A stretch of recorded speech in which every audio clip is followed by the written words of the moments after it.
10 taong gulang pa lang daw ang 20 anyos na si Lara ay nakakaranas na siya ng pananakit ng puson o dysmenorrhea sa tuwing mayroon siyang buwan ng dalaw. Worst is, sumasakit yung ulo ko, nahihilo ako, tapos nangihina yung tuhod ko, pati yung balakang ko, yung likod ko sobrang sakit. Yun yung level ng sakit ng puson ko, paiba-iba siya every month. Kaya minsan hindi ko na-expect na ganun kasakit. Tinatayang isa sa bawat 2 babae ang nakakaranas ng dysmenorrhea kapag meron silang monthly period. Nangyayari ito bilang epekto ng pagkatanggal at pagbaba ng bloody tissue mula sa lining ng matres ng isang babae. May 2 uri ng dysmenorrhea, ang primary at secondary. Primary dysmenorrhea ang tulad ng nararanasan ni Lara na nararamdaman lang niya kapag mayroon siyang period. Karaniwang nangyayari ito 1 araw bago magsimula ang regla hanggang sa 3 araw kapag mayroon ng pagdurugo. Mula sa puson, pwedeng umabot sa ibabang bahagi ng likod at itaas na bahagi ng hita ang sakit. Maaari ring may kasabay itong pananakit ng ulo, pagkapagod, pagsama ng pakiramdam, at pagiging emosyonal. Usually, if we talk about the age of onset, ang primary dysmenorrhea ay nangyayari ito much earlier. So during the adolescent stage, pwede na magkaroon ng dysmenorrhea yung isang babae. So during the adolescent period kasi hindi naman common yung mga ovarian tumors or yung mga endometriotic cysts, no?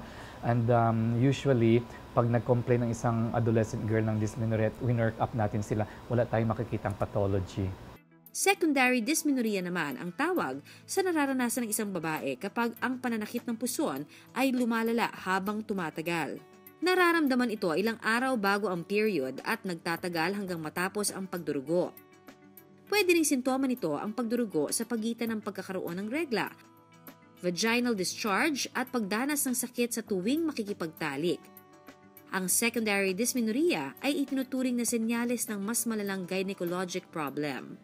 For example, yung tinatawag nating endometriosis, isang very common condition sa mga babae na kung saan ay yung lining ng uterus, tinatawag nating endometrium, ay nag-invade doon sa ibang parte ng reproductive tract. Pwede rin makakaroon ng secondary dysmenorrhea kung isang babae ay may ovarian tumor o may uterine tumor. For example, yung myoma na pwedeng mag-obstruct sa flow ng blood from the uterus out of the vagina. So naiipon yung blood doon. Nag-aalala ang 33 taong gulang na si Girlie na baka raw may secondary dysmenorrhea siya. 3 days bago ako magkaroon ng mens, nararamdaman ko sumasakit na kaagad yung puson ko.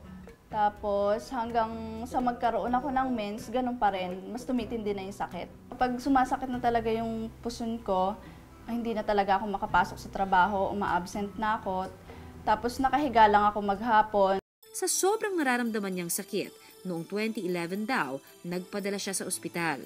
Sa pagamutan, nalaman na mayroon siyang endometriosis, isang abnormalidad kung saan ang mga cell na dapat ay nasa loob ng kanyang matris, tumutubo sa labas nito. Dahil matagal nang hindi nakapagpapakonsulta sa doktor, dinala namin si Girlie kay Dr. Q. Nag-ultrasound ka na noon, pero that was 2011 pa. So, dapat ulitin natin yon and then i-compare natin yung result mo noong 2011 at saka yung 2014. Okay?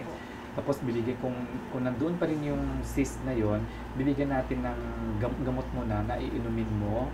And then, kung hindi yan uubra after several months, bumuksan kayo, operahan natin yan. Tatanggalin yung cyst, yung ovaryo na naiiwan.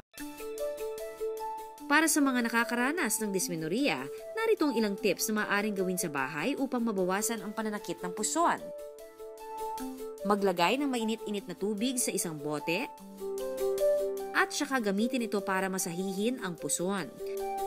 Humiga at lagyan ng una ng ilalim ng mga tuhod. Makatutulong ito para magdagdag ng pressure sa abdominal area. Kumain ng saging na mayaman sa vitamin B6 na nakapagpapabawas sa menstrual cramps. Ang pinya naman ay mayroong sangkap na bromelain na nakapagpaparelax ng muscles kaya nakatutulong ito para maibsan ang menstrual cramps. Kumain din ng mga pagkaing mayaman sa calcium at iron. At kung kinakailangan, maaari ring uminom ng mga pain reliever. Mayroon din mga simpleng stretching exercises na makatutulong para mabawasan ang dysmenorrhea. We'll begin with our legs straight. You may bend your right knee to your chest and open your right leg to the side.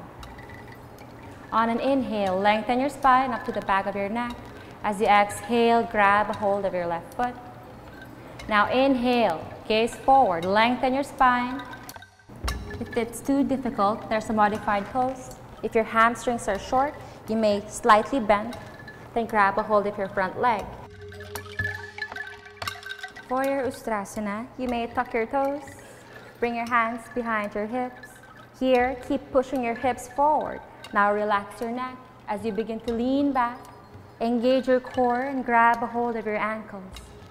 There, shaking is good. Keep pushing your hips forward.